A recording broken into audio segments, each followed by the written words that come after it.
서강주 시골집에서 자란 박민영은 어릴 때부터 아버지와의 관계가 특별하다고 생각했다. 그녀의 어머니 은지는 언제나 집안을 환하게 비추는 태양 같았지만 아버지는 달처럼 조용히 빛났다.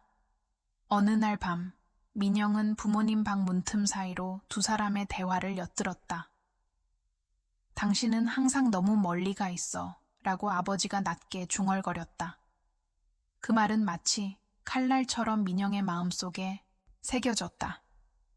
그녀는 그 순간 자신이 아버지를 이해하지 못했다는 것을 깨달았다. 그러나 동시에 그녀는 그에게서 무언가 숨겨진 감정을 느꼈다. 그것은 금지된 것이었고, 그래서 더욱 강렬했다. 민영의 일상은 늘 규칙적이었다. 아침마다 어머니 은지가 준비한 따뜻한 식사를 먹고 학교에 다녀온 후에는 아버지와 함께 저녁 산책을 하곤 했다. 하지만 그녀는 항상 두 사람 사이에 존재하는 미묘한 긴장을 느꼈다. 아버지는 말이 적었고 어머니는 너무나 활발해서 마치 두 사람이 다른 세상에 사는 것처럼 보였다. 민영은 자신이 이 가정에서 어떤 역할을 하고 있는지 종종 의문을 품었다. 특히 아버지가 그녀를 바라볼 때면 그 눈빛 속에 담긴 깊은 감정을 해석할 수 없었다. 그것은 그녀를 혼란스럽게 만들었지만 동시에 끌리게 했다. 어느 날 민영은 거울 앞에서 자신의 모습을 바라보다가 문득 아버지를 닮았다는 것을 깨달았다. 그 순간 그녀는 자신도 모르게 얼굴을 붉혔다. 이 이야기가 마음에 드신다면 좋아요와 구독을 눌러주세요. 댓글로 그늘이라는 단어를 남겨주시면 더 많은 이야기를 들려드릴게요. 어느 날 은지가 친구들과 함께 제주도로 여행을 떠난다는 소식이 집안에 울려 퍼졌다. 민영은 처음에는 그저 평범한 일상의 변화로 여겼다. 하지만 아버지가 그녀를 바라보는 눈빛이 달라졌음을 곧 느꼈다. 어머니가 떠난 첫날 밤 집안은 고요했다.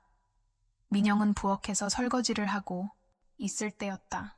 갑자기 아버지가 조용히 다가와 그녀의 손에서 그릇을 가져갔다.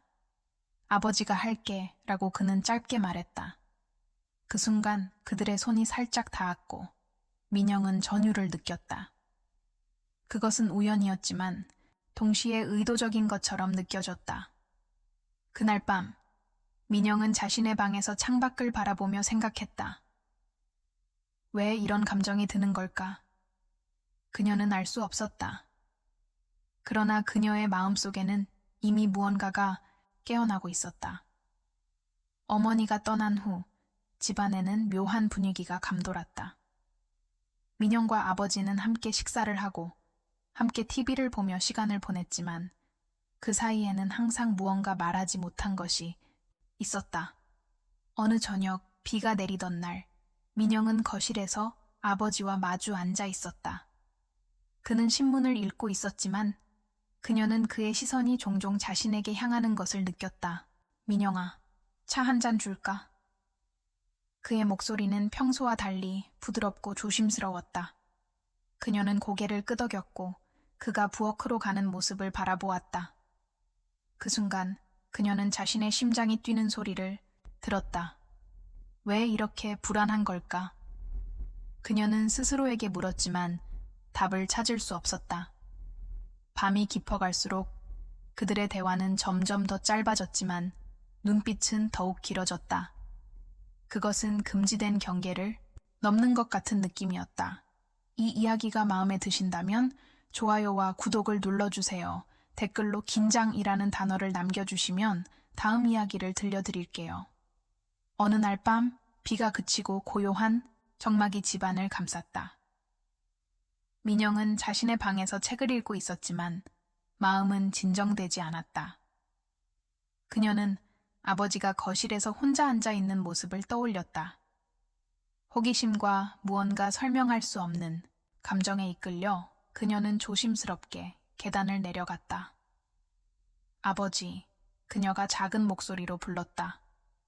그는 고개를 돌려 그녀를 바라보았다.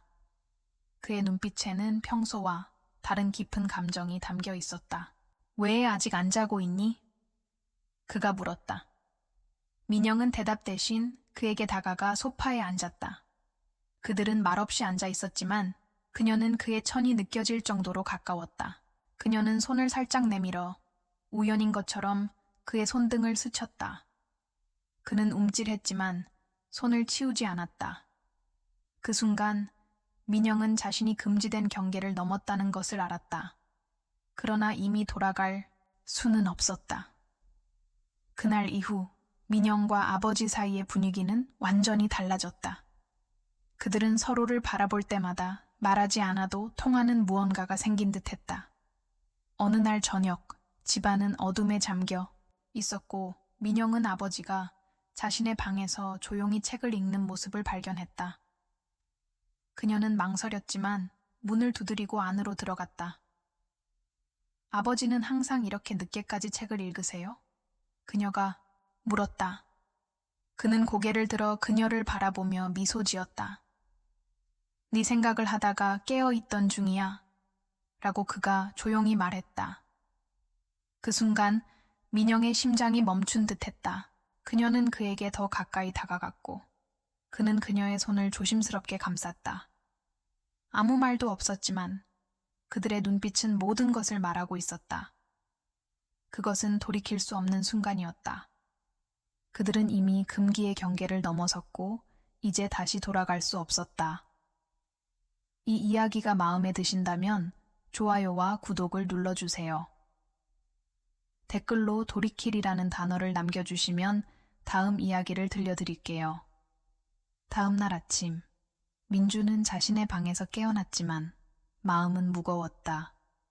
창밖으로 햇살이 비추고 있었지만 그녀의 내면은 혼란스러운 어둠으로 가득했다.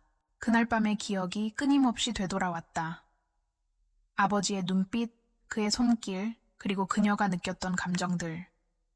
그것은 금지된 것이었지만 동시에 너무나도 생생했다.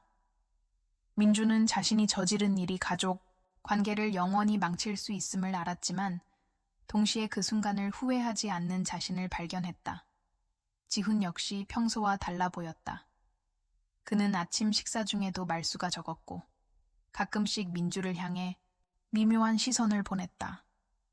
두 사람 사이에는 어색한 침묵이 흘렀다. 민주는 이 상황을 어떻게 해결해야 할지 몰랐다.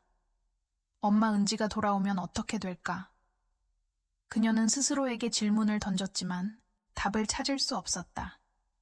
이제 그들은 더 이상 단순한 부녀 관계가 아니었다. 그러나 이 새로운 현실은 너무나도 위태로웠다. 민주는 자신이 선택한 이 길의 끝에 무엇이 기다리고 있을지 두려웠다. 어머니 은지가 돌아오는 날, 집안은 다시 활기를 되찾았다. 그러나 민영과 아버지는 더 이상 예전처럼 대화하지 않았다. 그들은 서로를 바라볼 때마다 미묘한 긴장감이 감돌았다. 민영은 어머니가 자신을 보며 웃는 모습을 보면서도 마음 한구석에는 죄책감이 자리 잡고 있었다. 니오 요즘 왜 이렇게 조용해? 은지가 어느 날 저녁 식사 중 물었다. 민영은 아무렇지 않은 척 웃으며 그냥 학교에서 피곤해서 그래요 라고 대답했다. 하지만 그녀의 눈빛은 거짓말을 하고 있었다. 밤이 깊어갈수록 민영은 창밖을 바라보며 생각했다. 우리는 앞으로 어떻게 될까? 그녀는 알 수 없었다. 아버지도 그녀를 보는 눈빛이 달라졌지만 두 사람 모두 이 감정을 다시 꺼내놓을 용기는 없었다. 그들은 이미 금기의 경계를 넘어섰지만 이제 그 감정은 영원히 숨겨져야 할 비밀이 되었다. 그러나 그녀는 알았다. 이것은 결코 끝난 것이 아니라는 것을. 이 이야기가 마음에 드셨다면 구독과 좋아요를 눌러주세요. 댓글로 미래라는 단어를 남겨주시면 더 많은 이야기를 들려드릴게요. 새로운 이야기를 원하시나요? 그렇다면 화면을 정리하고 새롭게 시작하겠습니다.